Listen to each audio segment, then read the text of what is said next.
माननीय श्री मयंक कुमार नायक जी। जय Somnath sir. Subject है demand for construction of a rail overbridge in Mehsana Gujarat. Sir, मैं सरकार का ध्यान गुजरात के उत्तर क्षेत्र के प्रमुख व्यापारिक केंद्र महसाना की एक अत्यंत महत्वपूर्ण समस्या की ओर आकर्षित करना चाहता हूँ। महसाना शहर अब नगर निगम कॉरपोरेशन बन चुका है और शहर का विस्तार तेजी से हो रहा है। वर्तमान में महसाना शहर 1 और महसाना शहर 2 भागों में विभाजित है, जिनके बीच से रेलवे लाइन गुजरती है और इस कारण दोनों क्षेत्र के बीच आवागमन में लगातार बाधा उत्पन्न रहती है तथा लोगों को लंबा इंतजार और ट्रैफिक जाम की समस्या का सामना करना पड़ता है। इस क्षेत्र के व्यापार, उद्योग तथा आम नागरिकों की सुविधा के लिए रेलवे ओवरब्रिज का निर्माण अत्यंत आवश्यक है। स्थानीय नागरिकों के द्वारा इसकी मांग काफ़ी समय से लंबित है। अतः मैं सरकार से निवेदन करना चाहता हूं कि महसाना 1 और महसाना 2 को जोड़ने के लिए शीघ्र रेलवे ओवरब्रिज के निर्माण को स्वीकृति प्रदान कर आवश्यक कार्यवाही प्रारंभ करने की कृपा करें, जिससे क्षेत्र में व्यापार, यातायात एवं आम जनजीवन को बड़ी राहत मिल सकेगी। Thank you chairman sir. धन्यवाद। નમસ્કાર શ્રોતાઓ, આજની આ ડીપ ડાઈવ એટલે કે આપણી આ ઊંડાણપૂર્વકની અને આજે આપણે બહુ જ ગંભીર અને જરૂરી મુદ્દા પર ચર્ચા કરવાના છીએ. બિલકુલ આજનો આપણો જે વિષય છે ને એ કોઈ પણ શહેરના વિકાસ માટે મતલબ સાચા સુશાસનની જે માંગ હોય છે ને તેના પાયાની વાત કરે છે. આપણે વાત કરવાના છીએ મહેસાણા શહેરમાં પેલી જે રેલવે લાઇન છે એના પર નવા ઓવરબ્રિજની જે વર્ષો જૂની માંગ છે એના વિશે જરા પોતાના મનમાં એક દૃશ્ય ઊભું કરે. બરાબર, એક કલ્પના કરીએ. હા, કલ્પના કરો કે ચોમાસાનો સમય ચાલી રહ્યો છે, આકાશ એકદમ ગોરમ ભાયેલું છે અને અચાનક ધોધમાર વરસાદ તૂટી પડે છે. અને આપણે ત્યાં વરસાદ એટલે તો ખુશીનો માહોલ. હા, આમ તો વરસાદ ખુશી જ લઈને આવે છે, પણ મહેસાણા શહેરના જે નાગરિકો છે ને એમના માટે આ વરસાદ એક ભયાનક સ્વપ્ન બની જતો હોય છે. અરે બાપરે, બિલકુલ, કારણ કે જે અંડરપાસની સમસ્યા છે તે બહુ વિકટ છે. હા, એટલે પેલું જે શહેરના મુખ્ય રસ્તાઓ છે, ખાસ કરીને પેલું ગોપી અને ભમરિયા નાળા જે છે, હા, જેને અંડરપાસ પણ કહેવાય છે. બરાબર, એ અંડરપાસ જોતામાં પૂરેપૂરા પાણીથી ભરાઈ જાય છે. મતલબ રસ્તાઓ જાણે નાની નદીઓ બની ગયા હોય ને એવા દૃશ્યો સર્જાય. સાચી વાત છે. અને તેમાં વાહનો અડધા ડૂબેલી હાલતમાં ફસાઈ જાય, ટ્રાફિકની લાંબી કતારો લાગી જાય. એટલે આખા શહેરની ગતિ જાણે એકાએક થંભી જ જાય છે ને. વિચારો, કોઈ મેડિકલ ઇમરજન્સી હોય, કોઈ દર્દીને હોસ્પિટલ પહોંચવું હોય કે પછી રોજનું કમાઈને ખાનાર કોઈ સામાન્ય વ્યક્તિને પોતાના કામે જવું હોય. હા, તો આવી સ્થિતિમાં તે કેટલી ભયંકર પીડામાંથી પસાર થતો હશે. આ ખરેખર હૃદયદ્રાવક વાસ્તવિકતા છે. બિલકુલ. અને અહીં સૌથી મોટો પ્રશ્ન ઊભો થાય છે કે શું આ માત્ર ચોમાસાની કે કુદરતી આફતની સમસ્યા છે? ના, જરાય નહીં. જો આપણે આપણા સ્ત્રોતોનું ઊંડાણપૂર્વક વિશ્લેષણ કરીએ ને તો સમજાય છે કે આ એક ગંભીર ઇન્ફ્રાસ્ટ્રક્ચરલ ખામી છે, મતલબ માળખાગત ખામીનું પરિણામ છે. એટલે તમે જે આ ઇન્ફ્રાસ્ટ્રક્ચરની ખામીની વાત કરી એને થોડું સરળ ભાષામાં સમજાવીએ તો? ચોક્કસ. જો મહેસાણા શહેરની ભૌગોલિક રચના આપણે સમજીએ તો શહેરની બરાબર વચ્ચેથી એક રેલવે લાઇન પસાર થાય છે. હા, મુખ્ય રેલવે લાઇન. બરાબર. હવે આ લાઇન આખા શહેરને 2 સ્પષ્ટ ભાગમાં વહેંચી દે છે, જેને આપણે વિભાગ 1 અને વિભાગ 2 કહી શકીએ. ઓકે, એટલે શહેરના 2 ભાગ પડી ગયા. હા. હવે જ્યારે આખું શહેર 2 હિસ્સામાં વહેંચાયેલું હોય ત્યારે તે બંને ભાગો વચ્ચે સતત અને સરળ અવરજવર માટે એક મજબૂત કડી હોવી અનિવાર્ય છે. કોઈ પણ શહેર માટે આ જરૂરી છે. બરાબર છે, એક કડી તો જોઈએ જ. અને આ કડી એટલે જ રેલવે લાઇન ઉપરનો પેલો નવો ઓવરબ્રિજ. અને આ જ ઓવરબ્રિજનો જે અભાવ છે ને એ આ તમામ મુશ્કેલીઓનું મૂળ કારણ છે. પુલ છે જ નહીં. હા, પણ અહીં એક બહુ મોટો સવાલ એ થાય છે કે જ્યારે આખી ભૌગોલિક સ્થિતિ આટલી સ્પષ્ટ છે, 2 ભાગમાં વહેંચાયેલા શહેરને જોડવા માટે એક પુલની તાતી જરૂરિયાત છે જ. હા, એકદમ સ્પષ્ટ જરૂરિયાત છે. અને દર ચોમાસે આ ગોપી અને ભમરિયા નાળા બંધ થઈ જવાથી આખું શહેર પેરેલાઇઝ થઈ જાય છે. તો પછી આનો ઉકેલ કેમ નથી આવતો? મતલબ આ કોઈ નવી સમસ્યા તો છે જ નહીં. અરે, નવી સમસ્યાની તો વાત જ ક્યાં છે. આપણા સ્ત્રોતોમાં એક બહુ જ ચોંકાવનારી વિગત આપેલી છે. આ કોઈ મહિના 2 મહિના જૂની માંગ નથી. તો કેટલો સમય થયો હશે? છેલ્લા 7 વર્ષથી. હા, છેલ્લા 7 વર્ષથી આ ઓવરબ્રિજ બનાવવાનો મુદ્દો દેશની સર્વોચ્ચ સંસ્થા એવી સંસદમાં સતત ગાજી રહ્યો છે. શું વાત કરો છો? 7 વર્ષથી દેશની સંસદમાં આ મુદ્દો ઉઠાવવામાં આવી રહ્યો છે? બિલકુલ. અને 7 વર્ષ એટલે બહુ મોટો સમયગાળો કહેવાય કોઈ પણ સરકારી કામ માટે. છતાં પરિણામ એકદમ શૂન્ય છે. શૂન્ય મતલબ જમીન પર કોઈ જ કામ નથી થયું? ના, કોઈ જ નક્કર કામગીરી નથી થઈ. તો સૌથી મોટી વિડંબના છે જ્યારે કોઈ મુદ્દો સંસદમાં પહોંચે છે ત્યારે તેનો સીધો અર્થ એ થાય છે કે સ્થાનિક અને રાજ્ય સ્તરની તમામ જે વ્યવસ્થાઓ છે તે તેનો ઉકેલ લાવવામાં નિષ્ફળ રહી છે. હા, નહીતર તો સ્થાનિક કક્ષાએ જ પતી ગયો હોત. સાચી વાત. 7 વર્ષથી આ માંગણી સતત થતી રહી છે, જે દર્શાવે છે કે ક્યાંક ને ક્યાંક લાલ ફીતાશાહી એટલે પેલી જે બ્યુરોક્રેટિક પ્રક્રિયા હોય ને એમાં આ ફાઇલ અટવાયેલી જ પડી છે. હા, ફાઇલોની આંટીઘૂંટીમાં પ્રોજેક્ટ ફસાઈ ગયો છે. એક્ઝેક્ટલી. અને 7 વર્ષનો સમયગાળો કોઈ પણ માળખાગત સુવિધા માટે બહુ લાંબો કહેવાય.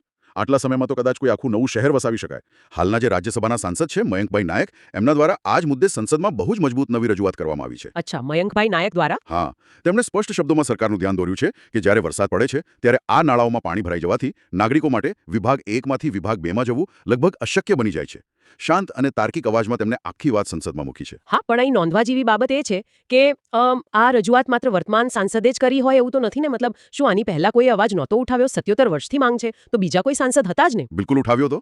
આ માંગણીનો એક આખો લાંબો ઇતિહાસ છે. અચ્છા. મયંકભાઈ નાયક પહેલા જે પૂર્વ સાંસદ હતા શારદાબેન પટેલ, અને તેમના પણ પહેલા હરિભાઈ પટેલ, એમના દ્વારા પણ કેન્દ્ર સરકાર સમક્ષ સંસદમાં આ જ નવા ઓવરબ્રિજ માટેની માંગણી વારંવાર કરવામાં આવી હતી. ઓહો, એટલે સળંગ 3 સાંસદોએ આ જ વાત કરી છે. હા, એટલે જરા આખી સાંકળ જુઓ.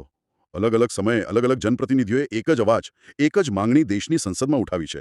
નેતૃત્વ બદલાયું, ચહેરા બદલાયા, પણ પરિસ્થિતિ જરાય નથી બદલાઈ. હા, રસ્તો તો ત્યાંનો ત્યાં જ બંધ છે. આ દર્શાવે છે કે આ સમસ્યા કેટલી હઠીલી છે અને આટલા વર્ષોથી ઉચ્ચ સ્તરે રજૂઆતો થવા છતાં કામ ન થવું તે વ્યવસ્થાતંત્રની કામગીરી સામે બહુ મોટા સવાલો ઊભા કરે છે. બિલકુલ. તો શું આનો અર્થ એવો કાઢી શકાય કે માત્ર સંસદમાં પ્રશ્ન પૂછવો કે રજૂઆત કરવી એ પૂરતું નથી? એવું દેખાઈ રહ્યું છે. કારણ કે સામાન્ય રીતે નાગરિકો તો એવું જ માનતા હોય છે ને કે જો આપણા વિસ્તારના નેતાએ દિલ્હી જઈને અવાજ ઉઠાવ્યો એટલે બસ હવે આપણું કામ થઈ જશે. પણ આ કિસ્સો તો કંઈક અલગ જ વાસ્તવિકતા છતી કરે છે. હા, અને આ વાસ્તવિકતા નિરાશાજનક છે. આટલા વર્ષોથી રજૂઆતો થવા છતાં જો એક બ્રિજનું નિર્માણ ન થઈ શકતું હોય તો પછી આખી જે નિર્ણય લેવાની પ્રક્રિયા છે તેના પર સવાલ થાય જ ને? સાચી વાત છે. અને આ માત્ર એક ભૌતિક માળખું ન બનવાની નિષ્ફળતા નથી. તો બીજું શું છે? આ પોલિસી પેરાલિસિસનું એક ઉત્તમ ઉદાહરણ છે. અને આ જ બિંદુ આપણને આજના સ્ત્રોતોના એક બહુ જ મહત્વના કોન્સેપ્ટ તરફ દોરી જાય છે. આખો જે આ વિભાગ છે એનો મુખ્ય ઉદ્દેશ સરકારની સુશાસન નીતિ એટલે કે ગુડ ગવર્નન્સ પર ધ્યાન કેન્દ્રિત કરવાનું છે. હા, સુશાસન નીતિ. હા, આ મુદ્દો સમજવો બહુ જરૂરી છે. કારણ કે આપણે રોજ છાપામાં અને ન્યૂઝમાં વાંચતા હોઈએ છીએ કે દેશમાં બુલેટ ટ્રેન આવી રહી છે. હા, મોટા મોટા પ્રોજેક્ટ્સ. હા, મોટા મોટા એક્સપ્રેસવે બની રહ્યા છે, સ્માર્ટ સિટીઝ બની રહ્યા છે. હવે આ બધી મોટી મોટી યોજનાઓ ચોક્કસપણે દેશના ભવિષ્ય માટે જરૂરી છે. તેનું પોતાનું એક અલગ જ મહત્વ છે. એમાં કોઈ શંકા નથી. પણ જ્યારે આ વિકાસની વાતો થતી હોય ત્યારે એક સામાન્ય નાગરિક શું વિચારે? તેને રોજ તો બુલેટ ટ્રેનમાં નથી બેસવાનું ને? બિલકુલ નહીં. તેની રોજિંદી જિંદગી તો આ ગોપી અને ભમરિયા નાળાની આસપાસ જ વીતે છે. હા, એને તો રોજ બસ નોકરીએ જવું છે અને શાંતિથી ઘરે પાછું આવવું છે. એ જ તો. જ્યારે તેના જ શહેરમાં ટ્રાફિકની આટલી મોટી સમસ્યા હોય, જરાક વરસાદમાં રસ્તાઓ પૂરેપૂરા બ્લોક થઈ જતા હોય અને તેને પોતાના જ ઘેર પહોંચવા માટે કલાકો સુધી ટ્રાફિકમાં રઝળવું પડતું હોય, ત્યારે આ વિકાસની મોટી મોટી વાતો તેના માટે એકદમ અર્થહીન બની જાય છે. સાચી વાત છે. ગ્રાઉન્ડ રિયાલિટી અલગ હોય છે. એટલે હું ભારપૂર્વક કહેવા માંગતી હતી કે જ્યારે સરકાર સામાન્ય નાગરિકોના રોજબરોજના આવા જે પ્રાથમિક કામો છે જેમ કે ટ્રાફિક અને પાણી ભરાવાની આ સમસ્યાનો ઉકેલ લાવે ત્યારે જ તેને સાચા અર્થમાં સુશાસન કહી શકાય. આ વિશ્લેષણ સાથે હું પૂરેપૂરો સહમત છું. પાયાની જરૂરિયાતો પૂરી કરવી એ જ સુશાસનનો અસલી પાયો છે. અને અહીં એ સ્પષ્ટ કરવું ખૂબ જ જરૂરી છે કે સ્ત્રોતોમાં અપાયેલી આ માહિતીનો હેતુ આપણે એ ક્લિયર કરવું જોઈએ. હા, આ ઊંડાણપૂર્વકની ચર્ચાનો હેતુ કોઈપણ રીતે વ્યવસ્થાતંત્ર કે સરકારની નકારાત્મક ટીકા કરવાનો નથી જ. બરાબર. તો મુખ્ય ઉદ્દેશ્ય શું છે? મુખ્ય ઉદ્દેશ એ છે કે સરકાર અને સ્થાનિક તંત્ર આ જ પ્રકારના પ્રાથમિક કાર્યોની ગંભીરતા સમજે અને તેને વહેલી તકે પૂર્ણ કરવા માટે પ્રેરિત થાય. આપણે તેમને પ્રેરણા આપવાની એક અપીલ કરી રહ્યા છીએ. હા, આ કોઈ વિરોધ નથી પણ એક માંગણી છે. બિલકુલ. કારણ કે જ્યારે ગોપી અને ભમરિયા નાળામાં પાણી ભરાય છે ત્યારે સામાન્ય નાગરિકની નોકરી, ધંધો અને ઇમરજન્સી સેવાઓ પ્રભાવિત થાય છે. એટલે આથી આ ઓવરબ્રિજ એકમાત્ર સુવિધા નથી પણ નાગરિકોનો અધિકાર છે. અધિકારોની વાત આવી એટલે આને થોડું વધુ સરળ ભાષામાં સમજાવી શકાય. મતલબ એક બ્રિજ ન હોવાથી નાગરિકોના કયા મૂળભૂત અધિકારો પ્રભાવિત થાય છે? બહુ સારો પ્રશ્ન. હવે જુઓ, વિચારો કે વરસાદના કારણે જ્યારે આ નાળામાં પાણી ભરાય છે અને બંને તરફનો રસ્તો બંધ થઈ જાય છે ત્યારે શું થાય છે? લોકો ફસાઈ જાય છે. હા, અને કોઈ એક મજૂર કે રોજદાર કે જેનું ગુજરાન રોજના કામ પર નિર્ભર છે તે પોતાના કામે નથી પહોંચી શકતો એટલે તેની આજીવિકાનો અધિકાર છીનવાયો કહેવાય ને? ઓહ હા, એ દિવસની મજૂરી તો ગઈ એની. બરાબર. અને કોઈ ગર્ભવતી મહિલા હોય કે ગંભીર બીમારીવાળો દર્દી હોય એને તાત્કાલિક હોસ્પિટલ પહોંચાડવાના હોય અને એમ્બ્યુલન્સ આ પાણી કે ટ્રાફિકમાં ફસાઈ જાય તો તે આરોગ્ય અને જીવનના અધિકારનો પ્રશ્ન બની જાય છે. આ તો બહુ જ ગંભીર બાબત કહેવાય. હા, વિદ્યાર્થીઓ સમયસર શાળા કોલેજ નથી પહોંચી શકતા, વેપારીઓનો માલ સમયસર નથી પહોંચતો. આ આખી એક સાંકળ છે. હા, એક વસ્તુ અટકે એટલે બધું જ અટકી પડે. ઇન્ફ્રાસ્ટ્રક્ચરની માત્ર એક ખામી આખા શહેરના અર્થતંત્ર અને સામાજિક જીવનને કેવી રીતે બાનમાં લઈ શકે છે તે આનું જીવંત ઉદાહરણ છે. એટલે જ સ્ત્રોતો ભારપૂર્વક કહે છે કે આ પ્રાથમિક કામો વહેલી તકે પૂર્ણ થવા જોઈએ. હા, તો તમે જરા સારાંશ આપશો? ચોક્કસ. પહેલી વાત તો એ કે મહેસાણાની ભૌગોલિક સ્થિતિ એવી છે કે વિભાગ 1 અને વિભાગ 2ને જોડવા માટે રેલવે લાઇન પર ઓવરબ્રિજ હોવો અનિવાર્ય છે. બીજું કે ગોપી અને ભમરિયા નાળાઓમાં પાણી ભરાવાની સમસ્યા સામાન્ય જનજીવનને પૂરી રીતે ખોરવી નાખે છે. હા, જીવન અસ્તવ્યસ્ત થઈ જાય છે. ત્રીજી વાત, છેલ્લા 7 વર્ષથી ત્રણ અલગ અલગ સાંસદોએ સંસદમાં રજૂઆતો કરી હોવા છતાં હજુ સુધી જમીન પર કોઈ પરિણામ ન મળવું તે એક બહુ મોટી નિષ્ફળતા છે. બરાબર છે. અને આખરે સરકાર પાસે એ જ અપેક્ષા રાખવામાં આવે છે કે તે આ પ્રકારના પ્રાથમિક અને લોકહિતના કામો સત્વરે પૂર્ણ કરે, કારણ કે સાચી સુશાસન નીતિ આમાં જ રહેલી છે. આ એકદમ પરિપૂર્ણ સારાંશ છે. આખી ચર્ચાનો કેન્દ્રીય વિચાર એ જ છે કે ભાઈ આ કોઈ રાજકીય લડાઈ નથી. ના, જરાય નહીં. આ તો સામાન્ય લોકોના જીવનને સરળ બનાવવાની અને સરકારને તેમની ફરજ પ્રત્યે સંવેદનશીલ બનીને પ્રેરિત થવાની એક અપીલ છે. ત્યારે શ્રોતાઓ માટે એક અંતિમ વિચાર છે. આ કોઈ સામાન્ય પ્રશ્ન નથી હો, પણ એક એવો વિચાર છે જેણે લાંબા સમય સુધી મનમાં ગુંજતા રહેવું જોઈએ. હા, દરેક નાગરિકે આ વિચારવા જેવું છે. આપણે વિચારીએ કે જ્યારે કોઈ પણ વિકાસશીલ શહેરની મુખ્ય નસો એટલે કે તેના મુખ્ય રસ્તાઓ અને પરિવહનના માર્ગો જ દાયકાઓ સુધી બ્લોક રહે, હા, રસ્તાઓ જ બંધ રહે, તો પછી તે શહેરનો ભવિષ્યનો આર્થિક અને સામાજિક વિકાસ કેટલી હદે રૂંધાઈ જતો હશે.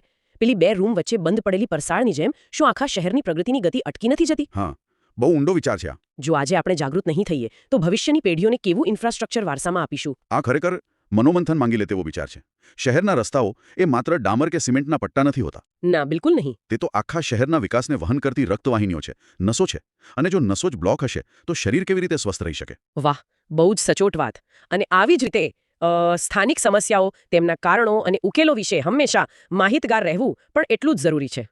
બિલકુલ જરૂરી છે. જાગૃત નાગરિક જ સાચું સુશાસન લાવી શકે. હા, એટલે જ મહેસાણા અને આસપાસની આવી જ મહત્વની અને એકદમ સચોટ અપડેટ્સ નિયમિત મેળવવા માટે એક કામ દરરોજ કરવાનું છે. અને એ શું? દરરોજ mogeruMehsana.in વેબસાઇટની મુલાકાત અવશ્ય લેવી. આ વેબસાઇટ પર સ્થાનિક પ્રશ્નોને લગતી તમામ સચોટ માહિતી ઉપલબ્ધ છે. બરાબર. અને આ માહિતી માત્ર પોતાના પૂરતી સીમિત ન રાખવી જોઈએ. સાવ સાચું. આથી આ વિડિયો અથવા ચર્ચાને મિત્રો, પરિવાર અને અન્ય નાગરિકો સાથે ચોક્કસથી શેર કરો અને તેને લાઇક પણ કરો. કારણ કે અવાજ ઉઠાવવો અને જાગૃતિ ફેલાવવી એ પણ સુશાસન તરફનું જ એક કદમ છે. હા, અને આપણી આ મોગેરુ મહેણા એટલે કે મોગેરુ મહેણા ચેનલને સબસ્ક્રાઇબ કરવાનું ભૂલાય નહીં હો. હા, સબસ્ક્રાઇબ ચોક્કસ કરજો. અને છેલ્લે આજની આ મહેસાણા રેલવે ઓવરબ્રિજની સમસ્યા વિશે કોઈ સૂચન અથવા મંતવ્ય હોય? કોઈ તમારો પોતાનો અનુભવ હોય આ નાળાને લઈને? હા, તો તે નીચે કોમેન્ટ બોક્સમાં ચોક્કસથી જણાવો. તમારા દરેકનો અવાજ આપણા માટે મહત્વનો છે. બિલકુલ. આજની આ રસપ્રદ અને માહિતીસભર ડીપ ડાઇવમાં જોડાવા બદલ સૌનો ખૂબ ખૂબ આભાર. આભાર. ફરી મળીશું એક નવા વિષય અને નવી ચર્ચા સાથે. ત્યાં સુધી આવજો.